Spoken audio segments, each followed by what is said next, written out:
The Secret to True Happiness, a story of resilience and perspective. Once in a quaint little village nestled between rolling green hills and a shimmering river, there lived an elderly woman named Eleanor. She was known throughout the village not just for her wisdom but for her ever-present smile and unshakable joy. Whether the sun was shining or the rains were pouring, Eleanor always carried an aura of peace and contentment. Villagers marveled at her unwavering happiness and often sought her advice on life's many struggles. One day, a young man named Thomas, frustrated with his never-ending worries, approached Eleanor with a question that had been weighing on his heart. "Eleanor," he said, "I see you every day, smiling and full of life. Yet, life isn't always kind. We all face hardships. Tell me, how is it that you remain happy no matter what happens?" Eleanor's eyes twinkled with warmth as she motioned for Thomas to sit beside her on the wooden bench outside her cottage. She took a deep breath, gazing toward the horizon before speaking. "My dear boy," she began, "happiness is not something that comes from the outside world. It is something we cultivate within. Let me share a story from my own life. When I was young, I had a wonderful family, a loving husband and two beautiful children. We were not wealthy, but our home was filled with laughter and love.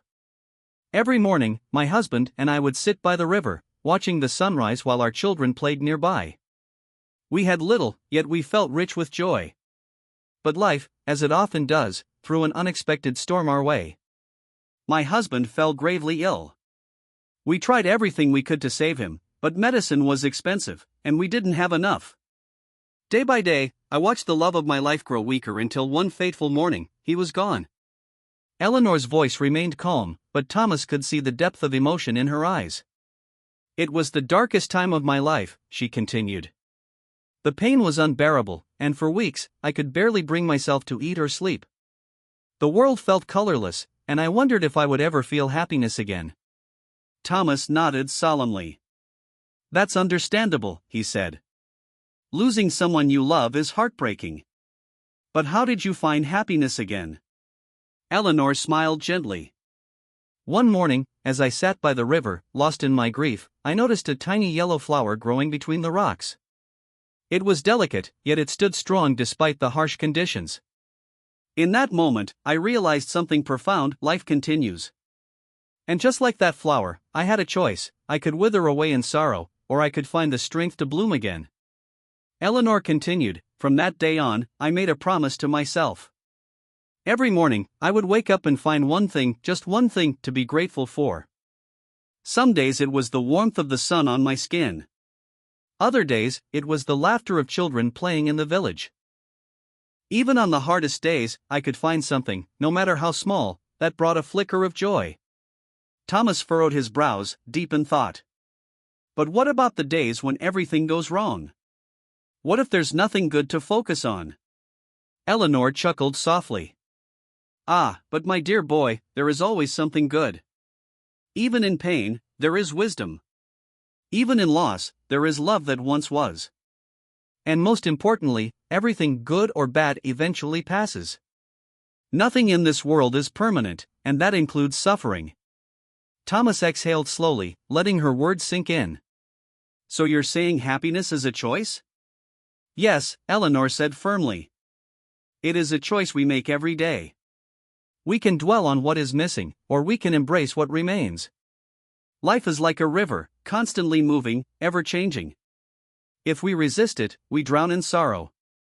But if we learn to flow with it, we discover peace." Thomas left Eleanor's cottage that day with a newfound perspective.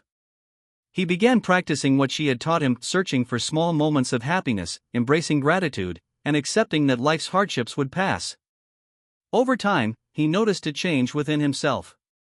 His burdens felt lighter, and even when challenges arose, he faced them with a sense of resilience he never had before. Word of Eleanor's wisdom spread, and soon, the entire village adopted her philosophy. People started to appreciate the little joys of life: a child's laughter, the aroma of fresh baked bread, the beauty of a starry night. The village, once burdened with worries, became a place filled with warmth and positivity. And so, Eleanor's legacy lived on, teaching generations to come that happiness isn't about avoiding pain but about embracing life in all its beauty. True joy, as she had shown, is not found in what we own or what happens to us, it is found in how we choose to see the world. R. As she sat by the river one evening, watching the sunset paint the sky with hues of gold and crimson, Eleanor closed her eyes and smiled. She had discovered the greatest secret of all: happiness is not something to be chased. It is something to be created, nurtured, and shared. No matter how difficult life may get, there is always a reason to smile if only we take the time to find it.